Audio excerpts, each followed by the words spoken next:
이 땅 고쳐주소서. 사실 우리가 사는 땅을 고치시는 분은 하나님 한 분밖에 없는 줄 믿습니다.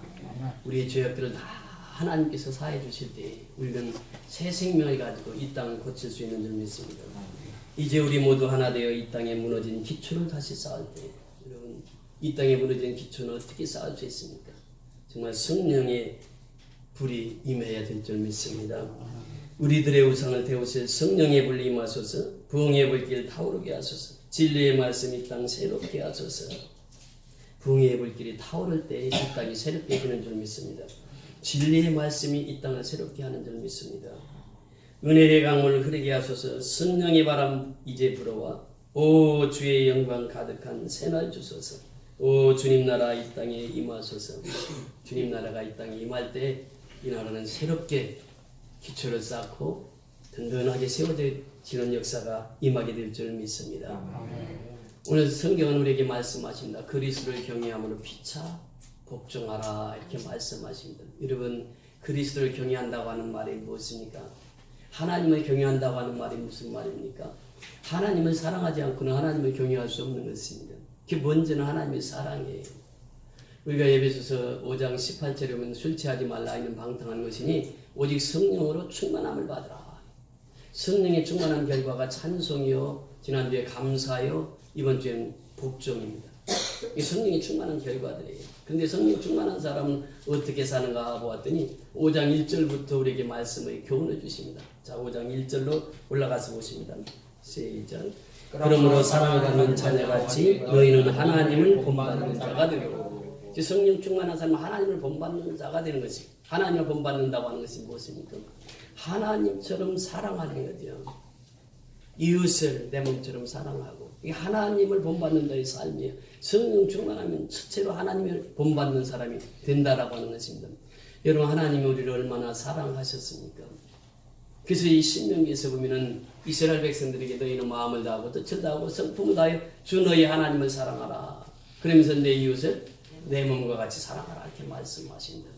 그래서 예수님께서 말씀하신다. 하나님이 세상을 이처럼 사랑하사 독생자를 주셨으니 이는 저를 믿는 자마다 멸망치 않고 영생을 얻게 하려 하였습니다. 이것이 하나님의 뜻이란 말이에요. 하나님의 뜻은 이 세상 모든 사람들을 사랑하는 것입니다. 코스모스, 이 사랑이라고 하는, 이 세상이라고 하는 것은 코스모스 세상을 말하고 있습니다. 이 세상은 불신자들이 사는 곳을 말하고 있습니다. 그 하나님은 불신자들이 사는 그곳까지 다 사랑하세요. 하나님의 세상을 이처럼 사랑하사 독생자를 주셨어요. 독생자가 누구입니까? 예수님. 예수님이 이 땅에 보내주셨어요. 그래서 예수를 믿는 자마다 멸망치 않고 영생을 얻게 하려 하십니다. 이것이 하나님의 우리를 향한 사랑입니다. 그 하나님의 사랑은 이곳에서 우리에게 말씀하시고 있죠. 그러면서 더 나아가서 사도 바울은 그렇게 고백합니다. 우리가 아직 죄인 되었을 때 그리스도께서 우리를 위하여 죽으심으로 말미암아 하나님께서 자기에 대한 사랑을 확증하셨는 거예요. 예수님이 나의 죄를 위해서 십자가에서 피 흘리셨다는 거예요. 나의 죄를 위해서 예수님이 십자가에 죽으셨다고 하는 것입니다. 그 십자가의 죽음이 하나님의 사랑의 확증입니다. 이것이 성경이에요. 예수님은 우리에게 말씀하세요. 이제 예수님이 십자가에 달리시기 전날 요한복음 13장 1절에 그렇게 표현을 씁니다. 나는 끝까지 너희를 사랑하느니라. 그 말씀 바로 이어서 나오는 것이 가룟 유다입니다. 가룟 유다가 예수를 팔 걸 예수님이 이미 아셨습니다. 가룟 유다의 손에서 예수님이 팔려갈 걸 이미 아셨습니다. 예수님이 십자가에 죽으실 것을 이미 아셨습니다. 그런데 그 십자가에 달리시기 전날 가룟 유다를 향해서 나는 이 가룟 유다도 끝까지 사랑한다. 이 예수님의 사랑이에요. 그 사랑을 하나님께서는 성경을 통해서 우리에게 보여주고 있는 것입니다. 우리는 그 사랑 가운데 살아가는 것이에요. 그래서 10계명 중에 제2계명에도 보면 나 외에 다른 신을 섬기지 말라. 그러니까 하나님은 어찌 보면 질투의 하나님이세요. 나 외에 다른 신, 그러니까 다른 신이 없다는, 다른 신을 섬기지 말라고 하는 것입니다. 나 외에는 다른 신을 섬기지 말라. 이것이 하나님께서 말씀하세요. 그러니까 다른 신들은 다 우상입니다.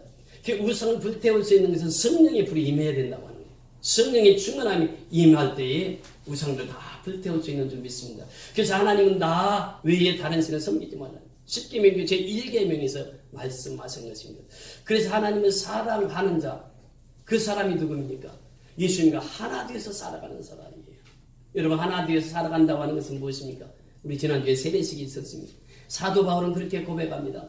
너희가 예수와 함께 죽고 예수와 함께 산 사람들은 하나님과 그리스도와 연합한 자가 되어서 살아간다 이렇게 말씀하십니다. 예수님은 말씀하셨습니다. 나는 포도나무요 너희는 가지니 저가 내 안에 내가 저 안에 있으면 이 사람은 과실을 많이 믿나니 나를 떠나서 너희가 아무것도 할 수 없습니다. 그래서 우리가 하나님을 사랑하는 자는 하나님 안에 거하는 자예요.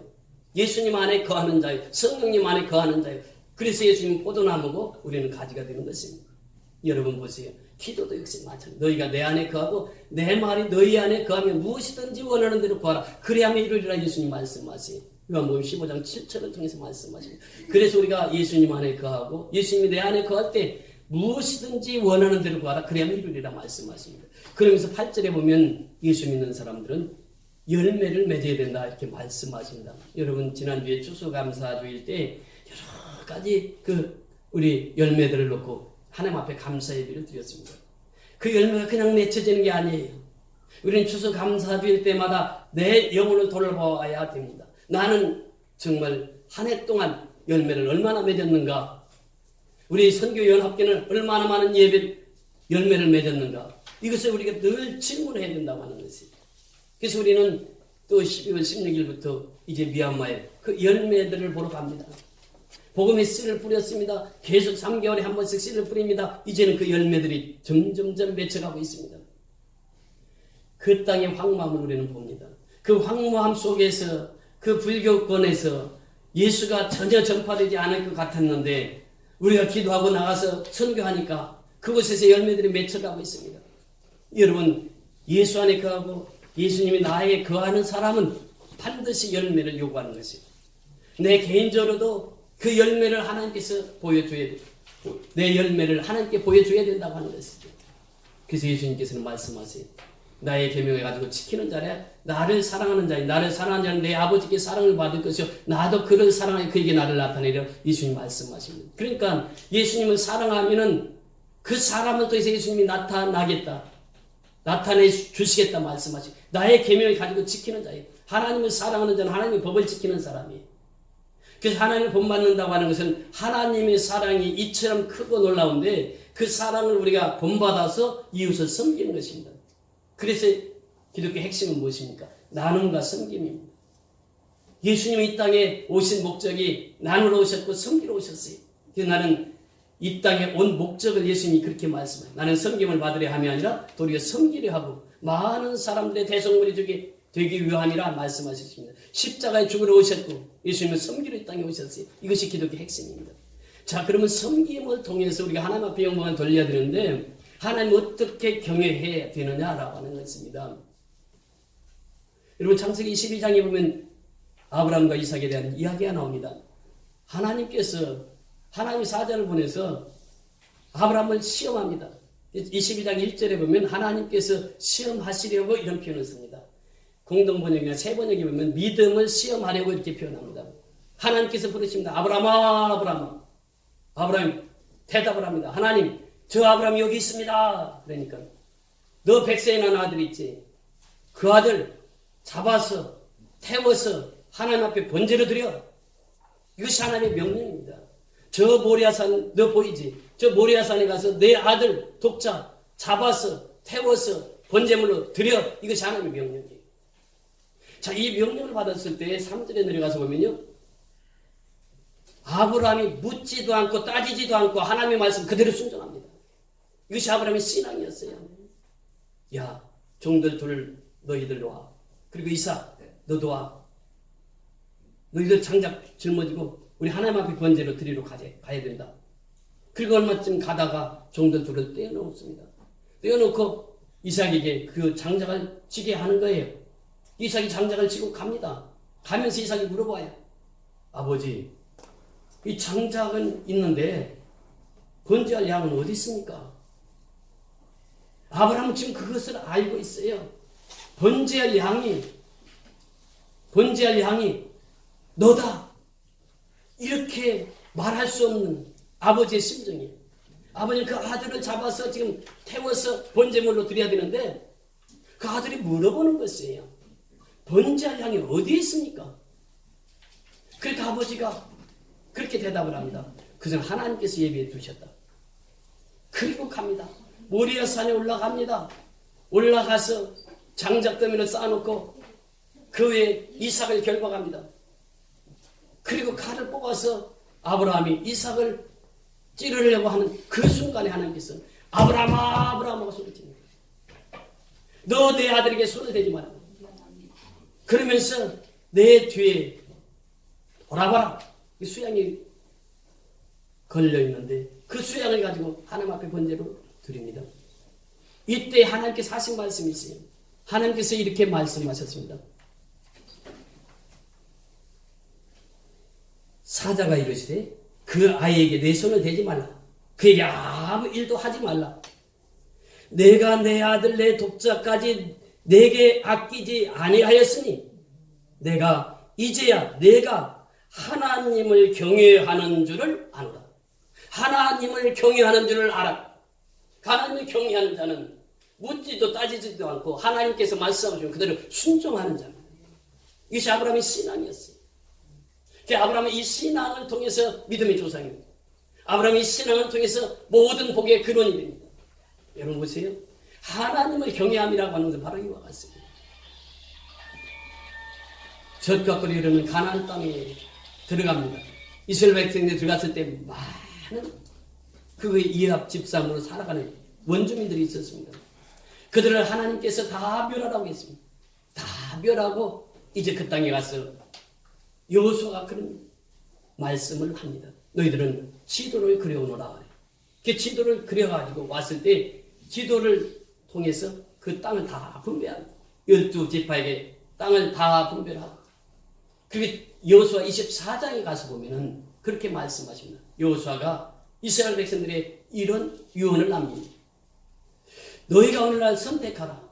저 땅 아모리 백성 아버니 신을 섬기든지 우상을 섬기든지 하나님을 섬기든지 둘 중 하나를 선택하라.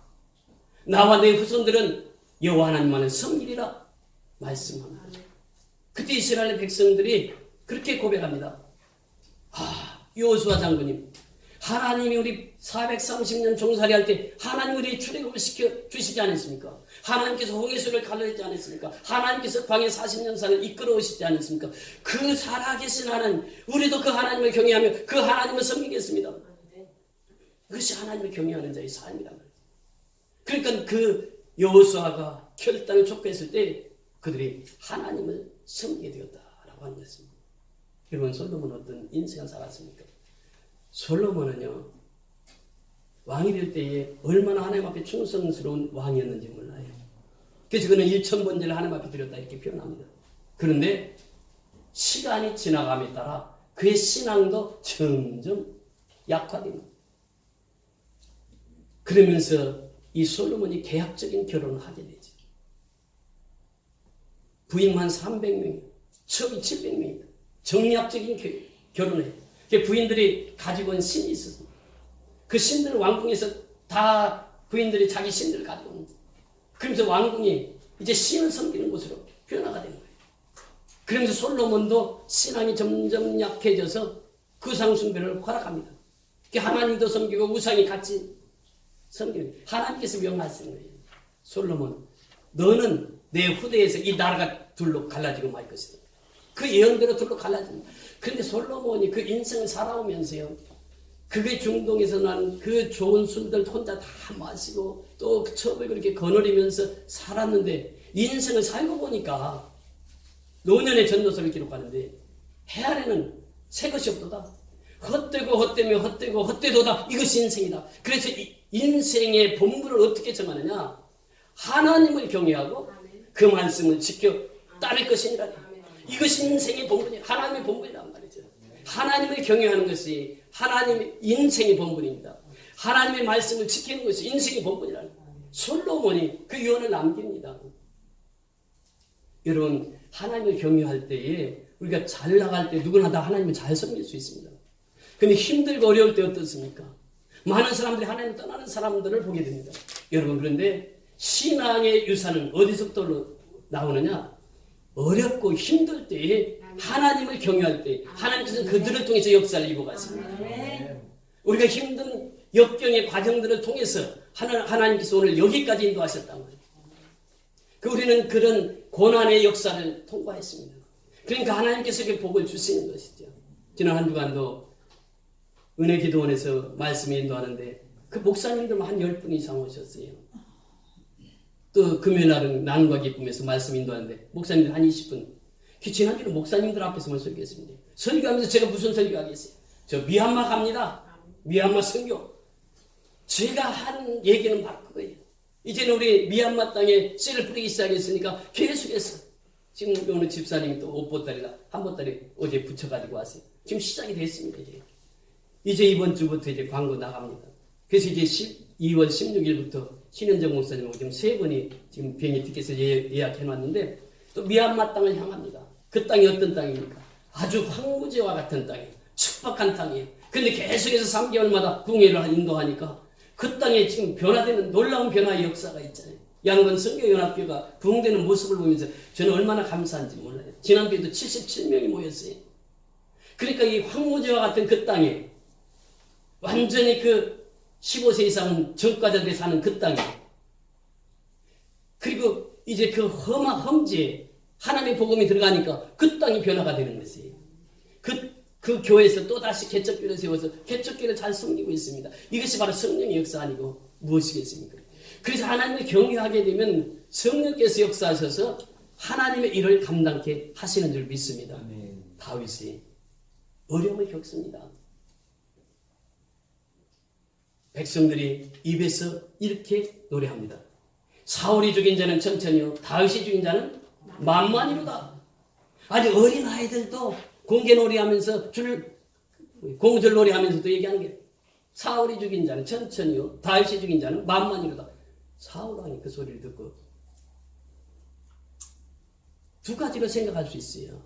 참 내 부하가 훌륭해서 저렇게 칭송을 받는구나 이렇게 선한 마음을 가질 수도 있고 또 다른 표현으로 다른 마음은 저놈이 저렇게 새가 불어나니까 나의 왕자리가 위협하구나 위협을 당하는구나 그래서 죽여야 되겠다.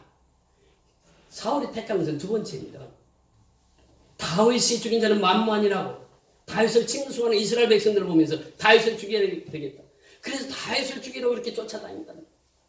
엔게디 동굴에서 수많은 동굴로 피하다니면서 다윗이 피신했지만 결국 그 땅에서 피할 자리가 없어요. 그래서 이제 블레셋으로 넘어갑니다.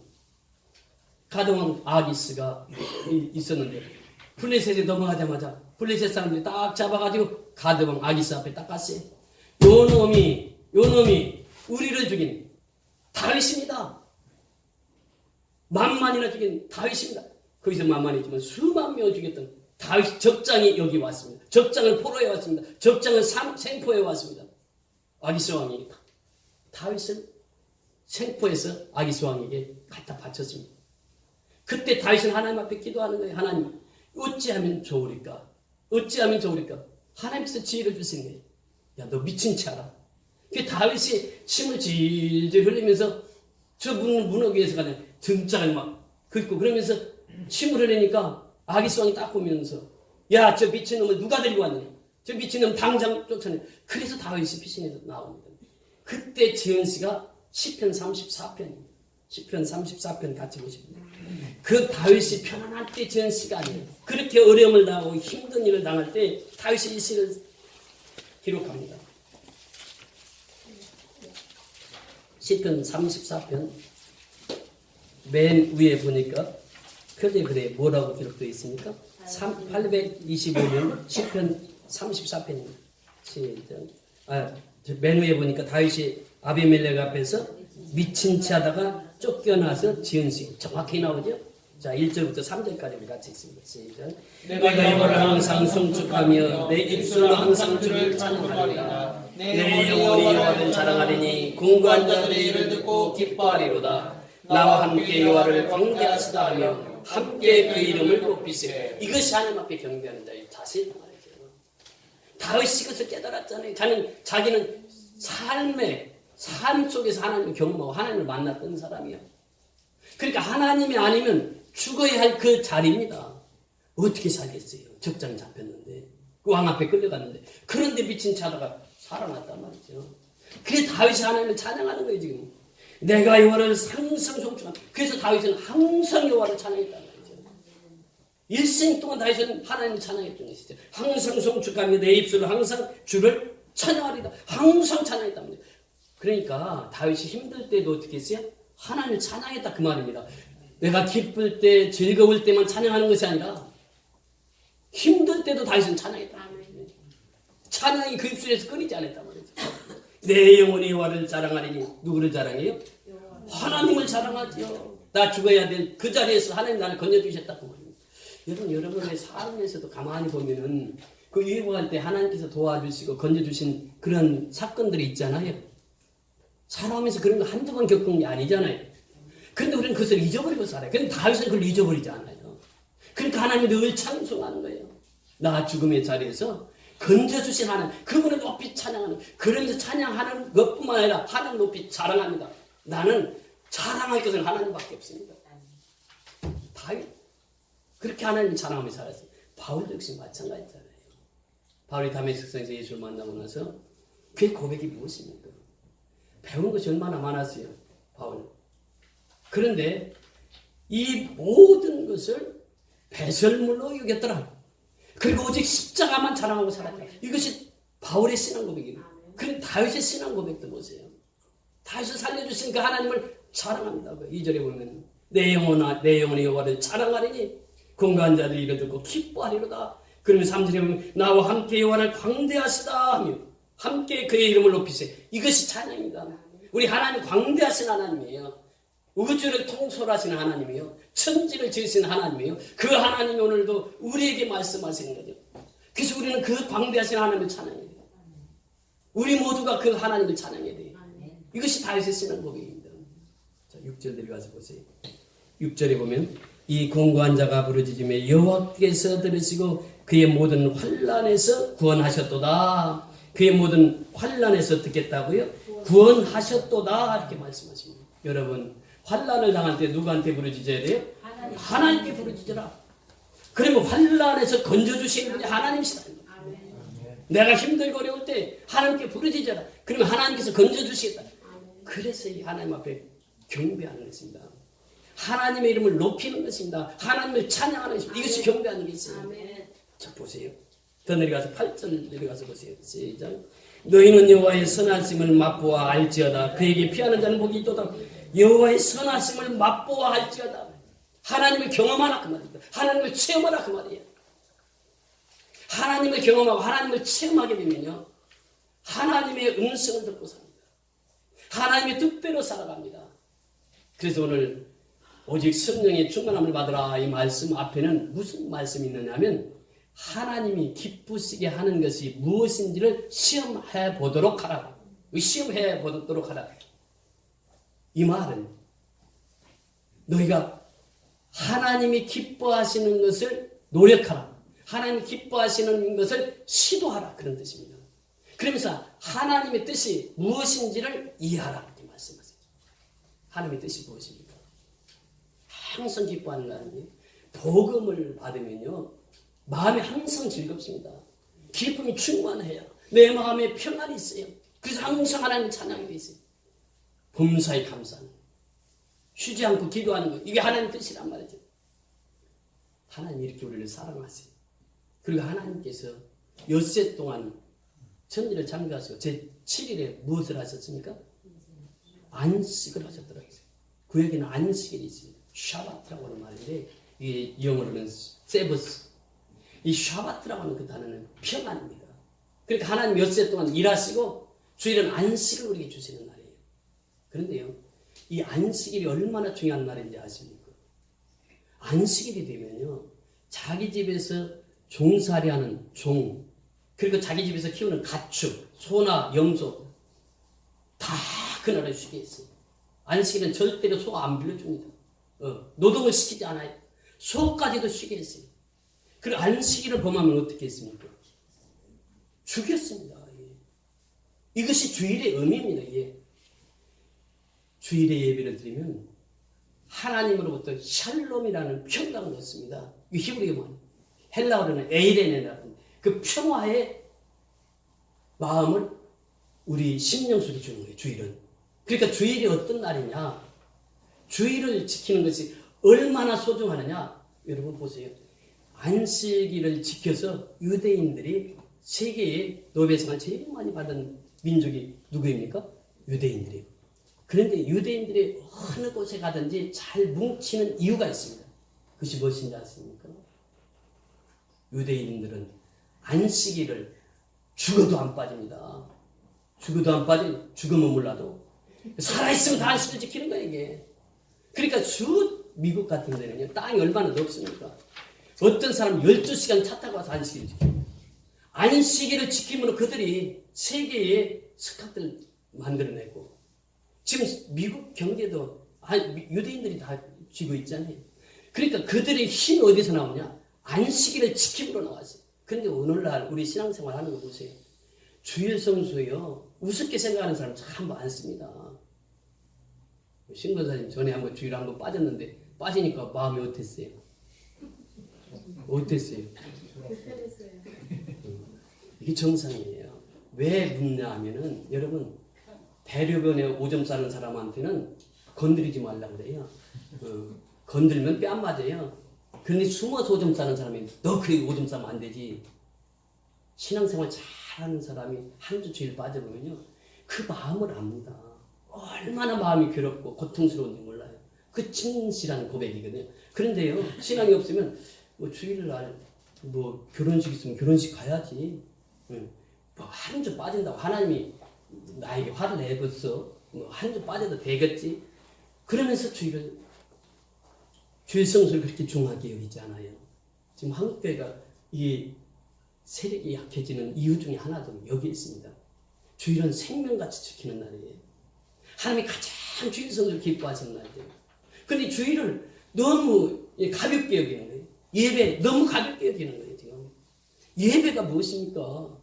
사도 바울이 고백 보세요. 그러므로 내 사랑하는 형제들, 내가 하나님의 모든 자비하심으로 너희를 권하노니 너희 몸을 하나님 기뻐하시는 거룩한 산 제물로 드리라고 했어요. 산 제물.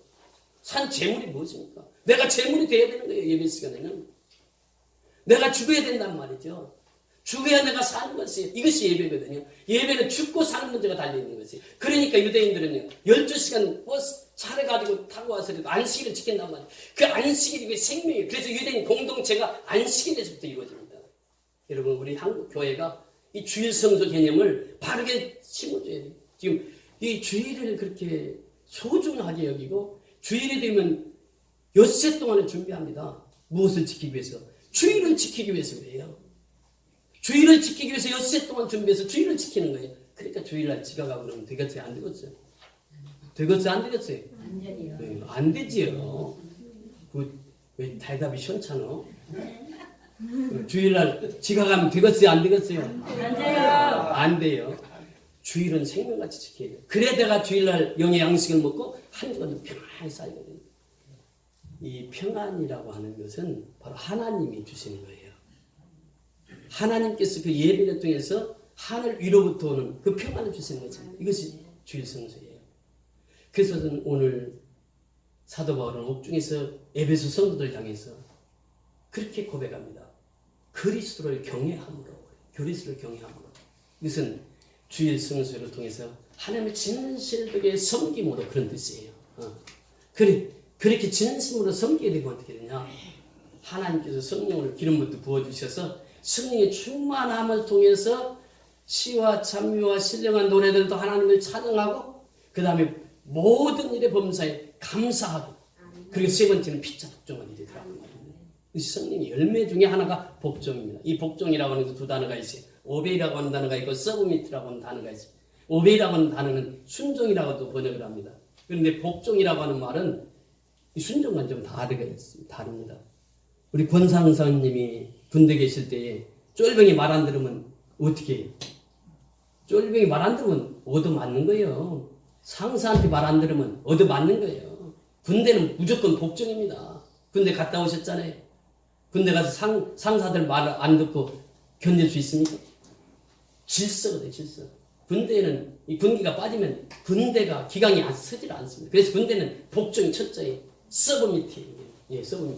그러니까 이 어떤 번역에는 이제 오베이라고도 번역하고 어떤 번역에는 썩음이 이렇게 번역하는데 여기서는 썩음이 복종하는 거예요.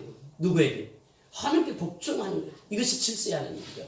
그래서 이 5장 21절은요. 이 한 구절이 지금 성령이 충만한 결과로도 이 구절이 쓰여져 있지만 공동 번역에 새 번역에 보면 이 구절이 단원이 바뀝니다.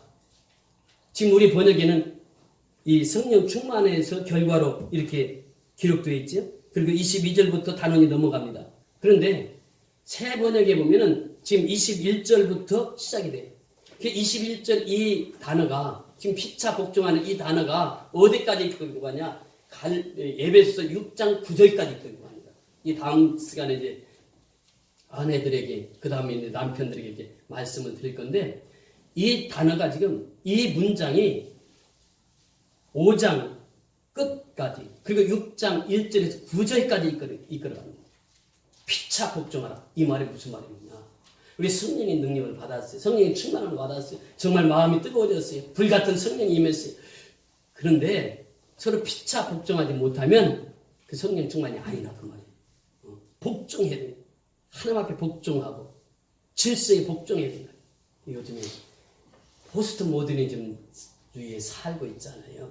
이 무슨 말입니까? 이 포스트 모더니즘 시대가 탈권위거든요.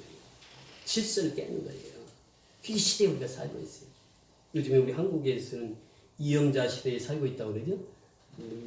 그 민주당에서 그런 얘기 하더만 20대 또 영남 그 다음에 자영업자 이 사람들에게 등 돌린다고 그래서 이 사람들은 표를 얻어야 됩니다. 사실 정치인들은 항상 그런 얘기 할 수 있습니다. 근데 이 어려운 시대에 우리가 서두에서 말씀드렸잖아요. 부흥의 불길이 이래. 한국교회가 바로 서야 돼요. 그래야 나라가 바로 섭니다. 교회가 바로 서면은 교회가 나라를 바로 세울 수 있어요. 우리가 생각을 달리하면 나라가 평안해야 교회가 잘 된다 이렇게 생각할 수 있어요. 그런데 성경의 역사는 그렇지 않습니다. 교회가 하나님 앞에 바르게 서 있어요. 교회가 하나님을 바르게 섬기면 교인들이 하나님을 바르게 경외하면 바르게 예배드리면 그 교인들을 통해서 그 나라에게 복을 줍니다. 한국이 이렇게 잘 살게 된 것은 하나님의 뜻이 있어요. 섭리가 있어요. 왜 한국을 이렇게 잘 살게 했느냐? 지금 5,000년 역사 속에 지금처럼 잘 사는 역사가 없잖아요. 하나님의 뜻은 경제를 부흥시켜준 이유가 바로 우리 교회처럼 어떻게 뭐 하라고? 선교하라고. 선교 안 하면 어때요? 우리는 이 불을 누릴 수가 없어요. 우리는 이 불을 통해서 미얀마처럼 그렇게 황무지 같은 땅에 복음을 전해야 돼요. 이것이 하나님께서 주신 사명이다. 사명자의 길은 아까 조금 전에 불렀잖아요. 사명자의 길은 목사나 장로만 가는 게 아니에요. 우리 모든 사람이 가야 할 길입니다. 십자가의 길은 넓은 길이 아니에요. 좁은 길입니다. 그 좁은 길을 우리는 가는 것이에요. 하나님을 경외함으로 그리스도를 경외함으로 피차 복종하는 우리 선교연합회 모든 성도들이 되어서 하나님 앞에 칭찬받는 신앙생활로 영광 돌리는 저와 여러분이 다 될 수 있기를 주의 이름으로 축원을 드립니다. 우리 다 같이 일어나셔서 초청 찬송 311